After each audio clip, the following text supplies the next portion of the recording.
اگر آپ میں سے کسی کے والدین فوت ہو جائیں تو والدین کے فوت ہونے کے بعد آپ نے ان کے لیے یہ 5 کام کرنے ہیں، اور یہ کام کرنے کے لیے ہمیں اللہ کے نبی صلی اللہ علیہ وسلم نے فرمایا ہے۔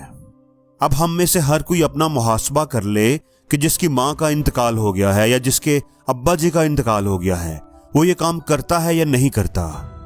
اگر کرتا ہے تو بہت اچھی بات ہے، اور اگر نہیں کرتا تو خدا کے لیے آج سے ہی اپنی روٹین بنا لے کہ یہ 5 کام کرنے ہیں۔ اور وہ 5 کام کون سے ہیں؟ رسول اللہ صلی اللہ علیہ وسلم نے ارشاد فرمایا کہ اپنے والدین کے لیے رحمت کی دعا کیا کرو۔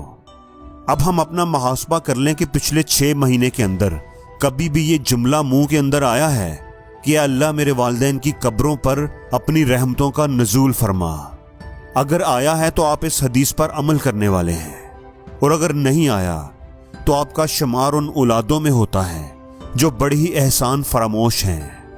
یہی ماں باپ تھے جنہوں نے ہمیں پال پوس کر بڑا کیا، ہمارے پیمپر تبدیل کیے، ہمارا خرچہ اٹھایا، پڑھایا لکھایا، شادیاں کروائیں، کاروبار سیٹ کر کے تمہیں ٹرانسفر کیا۔ اور اگر کچھ بھی نہ کیا ہو تو ہمیں پیدا کرنا ہی ماں باپ کا اتنا بڑا حق ہے کہ تم ساری زندگی لگے رہو تو وہ حق بھی کبھی پورا نہیں کر سکتے۔ اور بعض بچے تو ایسے ہوتے ہیں کہ والدین کا احسان ماننے کی بجائے کہتے ہیں کہ میرے ماں باپ نے میرے لیے کیا ہی کیا ہے۔ اس لیے اپنے ماں باپ کے لیے دعا کرو، اور سب سے بہترین دعا جو اللہ نے سکھائی ہے وہ ہے کہ رب ارحمہما کما ربیانی صغیرا۔ دوسرا ارشاد فرمایا کہ اپنے والدین کے لیے دعائے مغفرت کیا کرو۔ تو پہلا کام ہے دعائے رحمت کرنا کہ اللہ میرے والدین کی قبروں پر رحمت کا نزول فرما، اور دوسرا کام ہے ان کے لیے بخشش کی دعا کرنا کہ اللہ میرے والدین سے اگر کوئی غلطی سرزد ہو گئی ہے تو انہیں معاف فرما دے، ان کے کبیرہ اور صغیرہ گناہوں کو معاف کر دے۔ تیسرا کام جو والدین کی طرف سے ہمارے ذمہ ہے، جو اللہ کے نبی نے ارشاد فرمایا ہے، وہ یہ ہے کہ ماں باپ نے اپنی زندگی میں جو وعدے کیے ہوئے ہیں، جو ایگریمنٹ کیے ہوئے ہیں، جو عہد کیے ہوئے ہیں، ان کو پورا کرنا بچوں کی ذمہ داری ہے۔ ابا جی نے اگر کوئی قرضہ لیا ہوا ہے تو اس کو ادا کرنا بچوں کی ذمہ داری ہے۔ ابا جی نے اگر کسی کے ساتھ کوئی وعدہ کیا ہوا ہے، کوئی کمٹمنٹ کی ہے، کوئی ایگریمنٹ کیا ہوا ہے، تو اسے پورا کرنا ان کی وفات کے بعد اب بچوں کی ذمہ داری ہے۔ اس لیے آپ صلی اللہ علیہ وسلم نے ارشاد فرمایا کہ اپنے والدین کے وعدے پورے کرو۔ اور چوتھا کام ارشاد فرمایا کہ ان دونوں کے دوستوں کی عزت کرنا، یعنی اپنے والدین کے دوستوں کی عزت کیا کرو۔ والد صاحب کے دوست آ جائیں تو بدھو بن کر سیٹ پر بیٹھے مت رہو، بلکہ جیسے کھڑے ہو کر اپنے ابا جی کا ادب کرتے تھے ویسے ہی ادب و احترام کے ساتھ ان کے دوست سے بھی پیش آؤ۔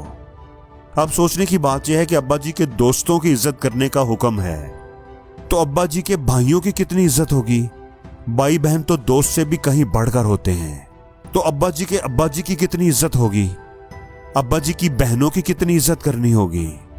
تو 5واں حکم اللہ کے نبی نے یہی ارشاد فرمایا کہ اپنے والدین کے رشتہ داروں کے ساتھ صلہ رحمی کرو، یعنی وہ رشتہ دار جو آپ کے ماں باپ کی وجہ سے آپ کے رشتہ دار بنے۔ اگر ماں باپ نہ ہوتے تو یہ رشتہ دار نہ ہوتے۔ اب اس میں چچا بھی آ گئے، پھپھو بھی آ گئی، خالہ بھی آ گئی، ماموں بھی آ گئے۔ اب اگر ابا جی کا انتقال ہو گیا ہے تو اس کا ہرگز یہ مطلب نہیں کہ اب آپ اپنے چچا کو ان کے حال پر چھوڑ دیں، پھپھو کو ان کے حال پر چھوڑ دیں۔ اب یہ جانیں اور ابا جی جانیں، اب ہمارے والدین نہیں رہے تو ہمارا ان کے ساتھ کوئی خاص تعلق بھی نہیں ہے۔ اب میں نے اپنے رشتہ داروں کے ساتھ رشتہ جوڑ کر رکھنا بھی کیا ہے؟ میری اپنی زندگی ہے اور ان کی اپنی زندگی ہے۔ تو ہمارا جو اسلامی کلچر ہے وہ آپ کو یہ کہتا ہے کہ اپنے رشتوں کو جوڑ کر رکھو، چچا سے بھی جوڑو، خالہ سے بھی جوڑو، ماموں سے بھی جوڑو، پھپھو سے بھی جوڑو، بہن اور بھائی کے بچوں سے بھی جوڑو، ہر ایک کی خبر لو۔ بے حس بن کر، خود غرض بن کر اپنی زندگی نہ گزارتے رہو۔ اس لیے دوستو، ہم سب کو چاہیے کہ اگر ہم یہ 5 کام آج سے پہلے نہیں کرتے تھے تو آج سے ہی والدین کے ان 5 کے 5 حقوق کو ادا کرنا اپنی زندگی کا حصہ بنا لیں، ان کو اپنی زندگی میں شامل کر لیں، اپنی روٹین بنا لیں۔ اللہ سے دعا ہے کہ اللہ ہم سب کے والدین پر رحم فرمائے، آمین۔